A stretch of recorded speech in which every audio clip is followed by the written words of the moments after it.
Hi everyone, привіт усім! Ми сьогодні почнемо з короткого відео про козаків, потім подивимось Конституцію Пилипа Орлика, послухаємо Запорізький марш і послухаємо Гімн України у виконанні DZIDZIO. We start with an informational video about Ukrainian Cossacks who gained their independence in 1649. And that was a period of Ukrainian history, 16th-17th century, when Ukraine was very strong and independent, and Cossacks were very, very strong. А перед початком відео я хочу порекомендувати вам цікавий україномовний канал Огляд.ua. Друзі, всім привіт! Ви на каналі Огляд.ua. Автор каналу розповідає про нові смартфони, планшети та іншу техніку. Автор каналу робить це дуже професійно, дуже цікаво і особисто перевіряє усі головні характеристики техніки. Ну і дуже класно, що автор каналу робиться українською мовою, нашою улюбленою солов'їною мовою. Я внизу залишила посилання на Огляд.ua, обов'язково підіть на цей канал, подивіться і підпишіться. Будемо разом підтримувати і дивитися україномовний YouTube і бути в темі останніх трендів техніки.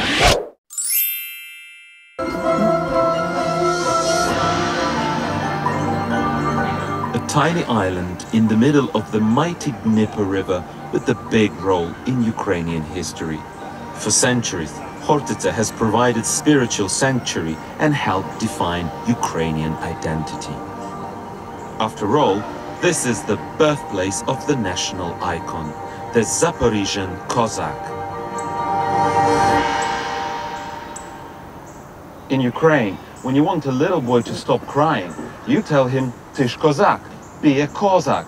It's an old expression, and it's all about being a warrior. In the 15th century, men came here in search of freedom, democratic self-rule, and independence.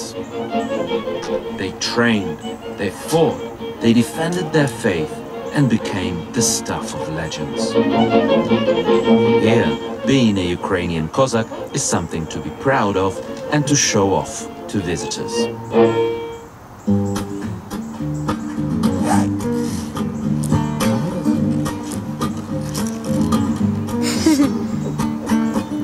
Запорізькі козаки були, the Zaporizhian Cossacks were very brave, decisive and courageous people. Our main task is not just to act, but to live like Cossacks. We are trying to find the essence of what Cossacks had and to transfer them into our modern life. So we work a lot with school children.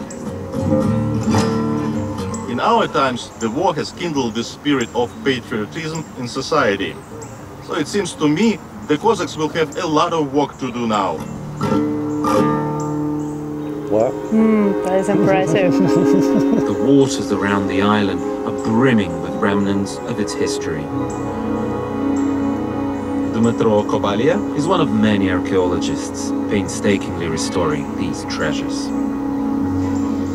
The ship was found right next to Хортиця. It was built in 1737 and it's based on a Cossack design. Forcibly sunk at the end of the Russian-Turkish War, the boat is now part of Ukraine's unique past.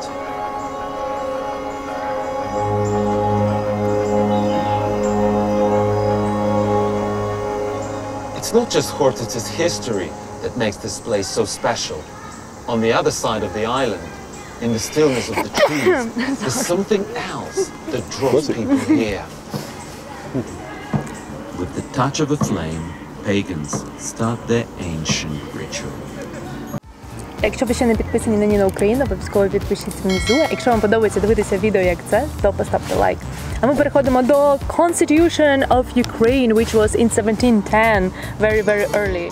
67 years before the Every US. country has its own history with the Constitution that sets the foundation of its fundamental law. The first Constitution of Ukraine as an independent state was adopted on June 28, 1996. The Constitution consolidated the legal basis of the state, its sovereignty, and territorial integrity. Did Ukraine have its own constitution before independence? Yes, it did. It should be noted that the historical background of the constitutional process in Ukraine dates back to Kievan Rus, when pacts and constitution of rights and freedoms of the army were adopted by Hetman Pylyp Oрлик. The Constitution ensured the establishment of an independent Ukrainian Cossack state within the borders of the ethnographic national territory. The state authority was divided into legislative, General Cossack Council, executive, hetman and his government, and judicial, General Court.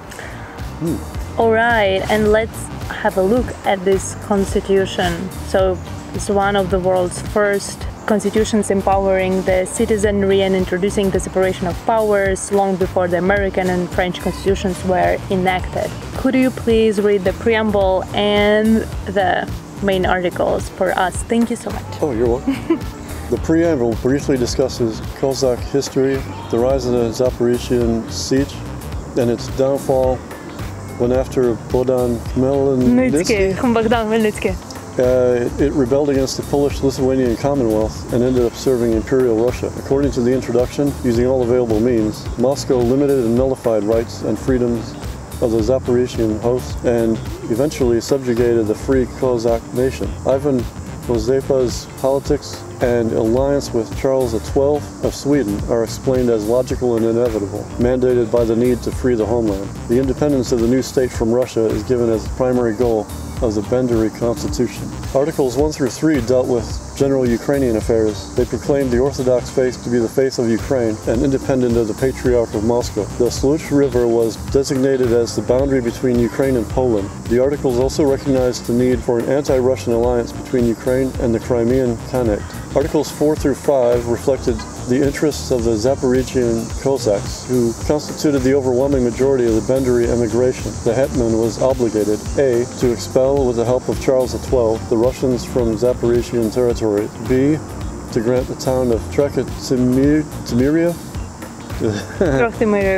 okay, to the Zaporizhians to serve as a hospital, and C, to keep non-Zaporizhians away from Zaporizhian territories. Articles 6 through 10 limited the powers of the hetman and established a Cossack parliament similar to an extended council of officers which was to meet 3 times a year. The general council was to consist not only of the general staff and the regimental colonels, but also of an outstanding and worthy individual from each regiment. Articles 11 through 16 protected the rights of towns, limited the taxation of peasants and poor Cossacks, and restricted the innkeeper. Charles XII, King of Sweden and the protector of Ukraine, happened to be Benderi at the time and confirmed these articles. That's the first constitution. Quite complete too. It's very, comprehensively takes everything into envelopment. Did you read? Very succinct also, by the way. Unlike ours, which goes on and on for a while. Sorry? Yeah, ours starts with the preamble and it goes into ramble. The one which was... the U.S. Constitution. When was it written? 1776. 1776. And how long is it? Apparently it was too long because almost nobody pays attention to it. So is it the same constitution since then? Never changed, never amended? Correct. Yeah. Really? Yeah, it's never. Well, it has been amended. Yes, there are amendments to the Constitution, but the original document fits on 2 sides of a sheet. Original document is 2 sides of a sheet. Okay. Yeah, and eventually amendments to the Constitution were added, and there's occasionally still being added. Really. I don't remember when the last one was added. I can see this was probably the inspiration for the one written here in the U.S. What at the time had to be either a real or at least dreamed of separation from the oppression of the British government at the time. America was a bit more successful in keeping their independence. Unfortunately, Ukraine... For now, yeah. Well, not without being oppressive in many ways ourselves, as the U.S. is always in the affairs of other countries where it sometimes, in my opinion, doesn't belong. And I could go into details, but everyone knows what I mean. Anyway. Okay. It's an interesting history. Talking about Ukrainian language, what Ukrainian words do you know? Ukrainian words? More like names. Names, Ukrainian names? Yeah, well, I always heard that K-O on the end of a name typically is from Ukraine. So there were skaters and hockey players I remember, like Viktor Petrenko, Kovalenko, names like that I know appear from Ukraine. Okay. Zaporізький March. Right. And now let's watch this video. Okay. Because we've learned all of that already. Through the magic of Film editing. Yeah, through the magic of film editing.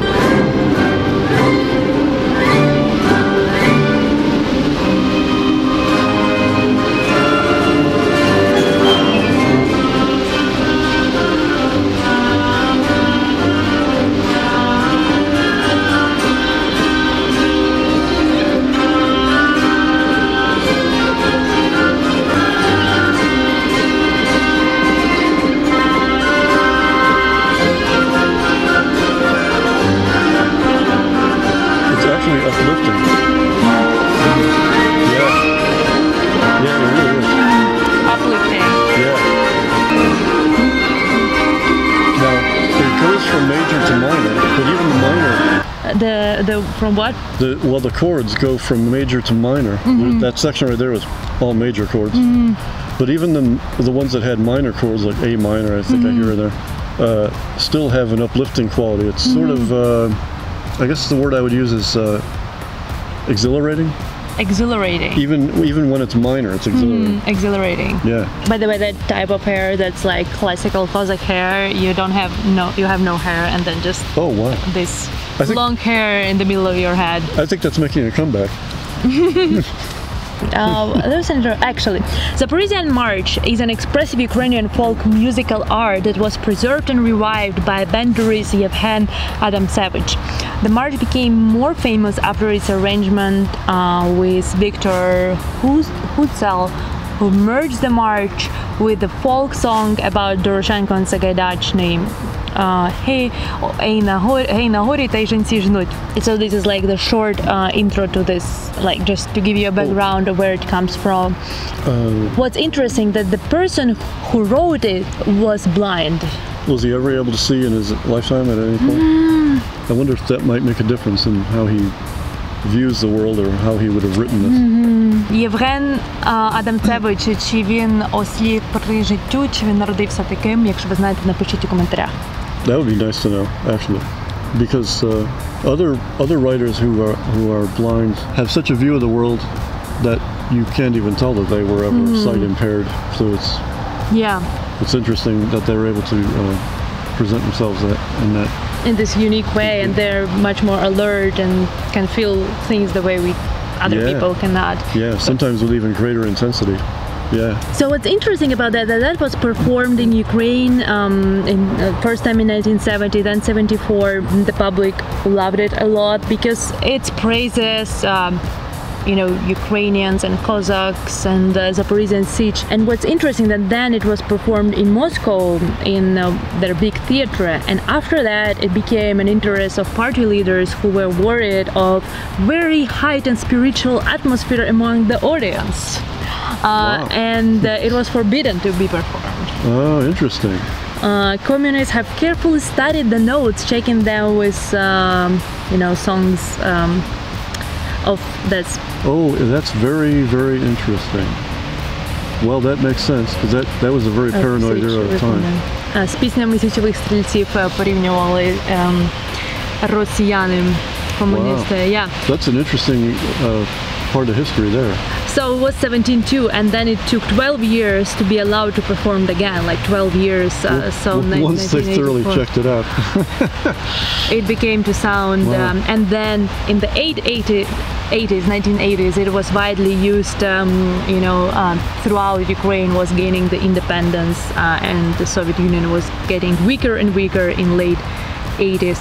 Yeah. And what's interesting, the center of Zaporizhia Sitch is in town Zaporizhia. So what's written here that this march is sounding when trains arrive and leave from that station in that town.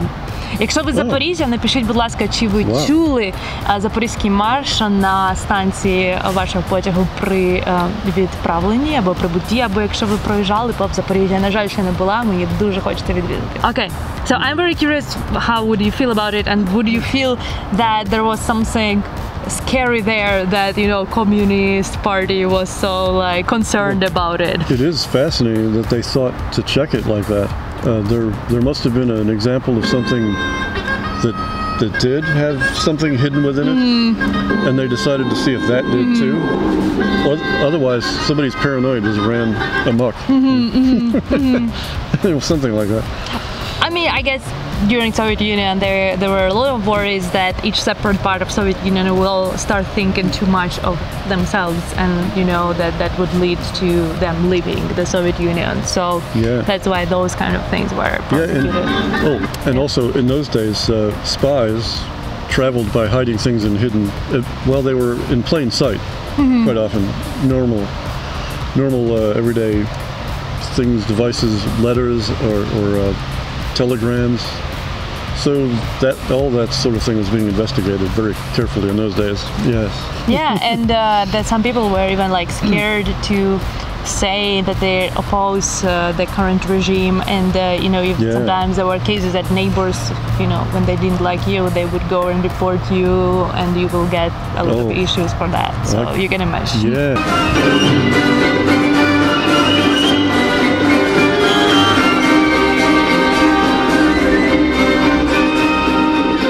I did notice that on a t-shirt somebody was wearing. This type of hair? Yeah, at first I thought it was a sickle, and I thought, no, that's a Soviet symbol. So it didn't make any sense at first, but now I get it.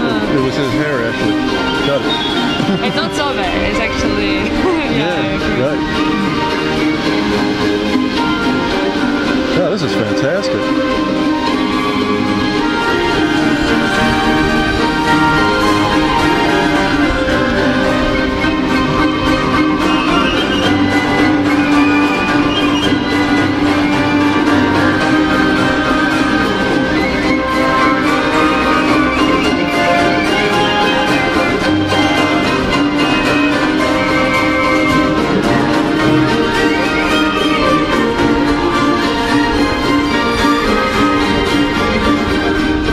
This part is all major chords.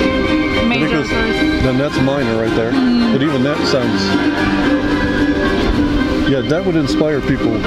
Inspirational. Yeah, that's definitely inspirational. Exhilarating. Exhilarating. You hearing that, I would feel like I was invincible, I think, going into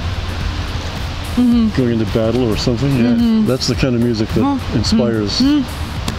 I should listen it more in the mornings. I think that would be very inspiring. That should be the alarm people should wake up to. Time to go battle this life.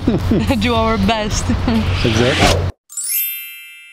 Got acquainted with first constitution, which was during Zaporізька Січ, and this musical representation of the spirit of people in that period. That spirit helped Ukraine, in the end of Soviet Union, after Soviet Union got collapsed.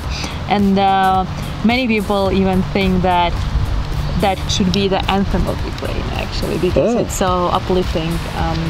Ukraine has a different anthem, but this could be a good potential anthem for Ukraine. Actually, I did send you a clip of Radio Kiev. At the end of that audio clip, they do actually have an instrumental version of the Ukraine national anthem, which used to close the broadcasts also on air sometimes. Hey, let me ask you this. Yeah. Was the current national anthem brought in after Soviet domination or before? It was, the words were written before, but it was used after. That's what I know. Okay. That was making me curious, actually. So here is the Ukrainian current anthem, which you can read out. Okay. Ukraine's glory has not yet died, nor her freedom. Upon us, my young brothers, fate shall yet smile. Our enemies will perish like dew in the morning sun. And we too shall rule, brothers, in our own land. Souls and bodies will lay down, all for our freedom. And we will show that we, brothers, are of the Cossack nation. That's fierce. Fierce? What is fierce? It's powerful. Powerful. It basically says, we're not going anywhere. This is our land. Yeah. Try to take it.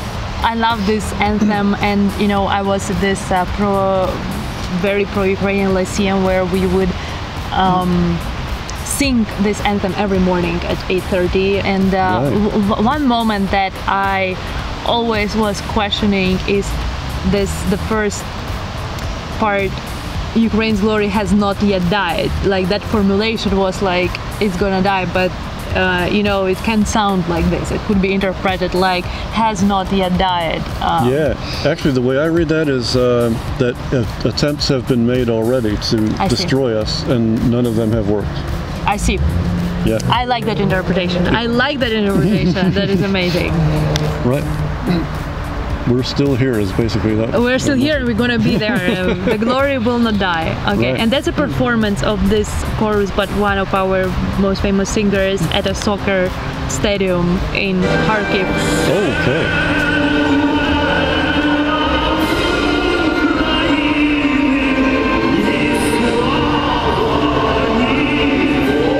That's what you heard, right? Yes. Yeah.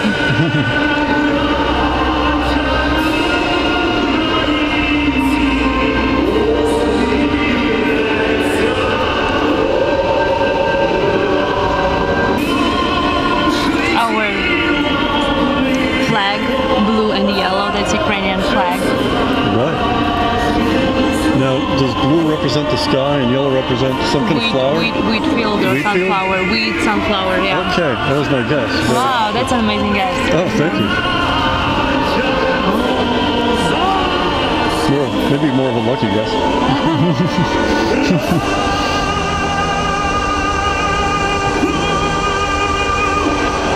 Wow. He ended that like Pavarotti. Pavarotti. Yeah. Wow. Gee, that was pretty impressive. Yeah, that voice. Wow. Fantastic singer. Is he a national celebrity? Yeah. Okay. Yeah. And what's interesting that he has He a should lot be. of funny songs, and this is wow. he only has several sad songs, or not sad songs, serious songs, and this is one of them. Молитва за Україну, також Prayer for Ukraine. It's another song, which is also one of another versions for Ukrainian anthem, potential versions. Wow. But yeah, that's many people were like, whoa, he wasted his amazing voice to sing all like very like funny songs with little sense or like just fun sense, but when he could do so serious and deep singing. I see. Yeah. That I could see they're saying that about that kind of a voice. Just as, like I said earlier, some voices naturally have an ability to cross over into the higher arts without much training even. There's a lot of pop singers who could probably be opera singers. If They really don't do wanted to. them because of larger audience or Right. yeah. Yep. And I would say that Terry Nunn that I mentioned earlier could have been herself.